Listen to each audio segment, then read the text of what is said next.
We're thinning out. If we could you could join the other table, and maybe you all could join the other table there and have a 2-minute discussion, and after which if you have any question and answers for the panelists, we will take it ahead. For one is that you've listened to various speakers, this afternoon, and, like you've listened to the presentation made by, EduRite as well. And what I liked best was probably the solar grid, because that was a good solution that they've come up to. And most of the people are talking of owning the content, kind of dissecting it, making it your own, so that it appeals to your classroom situations. So I think maybe we'll have a short discussion and then take a couple of questions and then wind up for the afternoon. Yeah. Basically, first of all, good afternoon once again.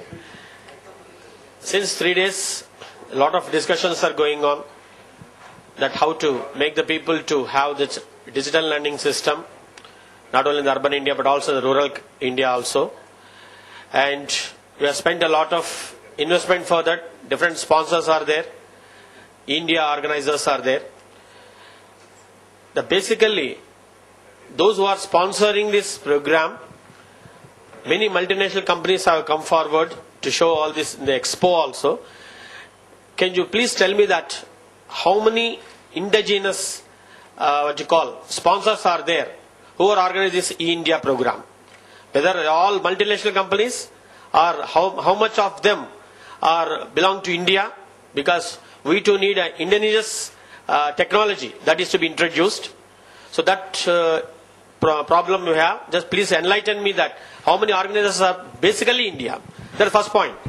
And second one is, instead of investing a lot for a delicious lunch or giving some lot of literature, even at least a laptop is given to each delegate. That could be a best specimen of a practical implementation of this digital learning system and inspiration to the principals and the organizers, so that if they go back to the schools, I'm just casually I'm asking you that, if you go back to the schools, by seeing that at least the laptop, naturally they feel that, oh, it's a definitely meaningful program.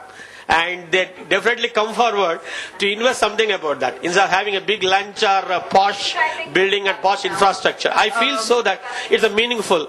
Am I wrong? Am I right, sir? Please, my delegates should come to my rescue.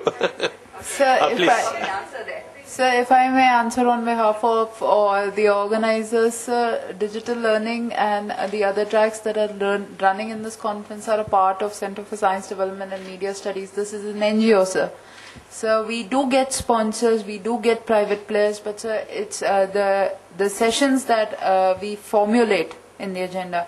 So they are not based on the sponsorship of any of the sponsors and the exhibitors that we have. It's an opportunity for them to present their products, but it's an opportunity for us also to let forward their viewpoints and invite all the academicians here. So, sir, as far as funding goes, the organizers have pulled it off all by themselves, and there is, sir, as far as the sessions go, it's not based on that funding part of it. And so as far as the laptops go, sir, the idea of this conference was completely based on policy matter formulations and academics, research and development. So, sir, as far as giving out laptops is concerned, sir, it is an expensive affair. It's an extremely expensive affair. And so the idea was to share viewpoints and come out with recommendations that can be passed on to higher authorities for usage at a broader national level. So, sir, that is how I would answer the query that you raised. And on behalf of...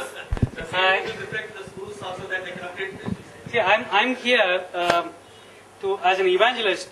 I've coded, I've contributed to the application that I've... You move on and keep doing the same thing that you started with, providing the best and the best to the right kids, because what I feel is what I have lost, even having brought up in the city, the kids in the rural environment should be able to get it. That's the idea. And now, since the audience has thinned out, we'll have a straight-off question. About it's said that Millennium Project is a dynamic project, and through this 11 languages of India, and the teaching is taking place, or training to the students and the teachers is going on. So will you please throw some more light, whether it is on pedagogic skills or content development of a teacher? I think where they are looking at what is going to happen in the next 30 years as far as education and learning is concerned. If you want to know what the analysis and conclusions are of that worldwide group, if you write to me or give me your email, I can send you details. So that is one subject. Coming to our own product, Dynamind, where I am the chairman of this company, I2K Solutions.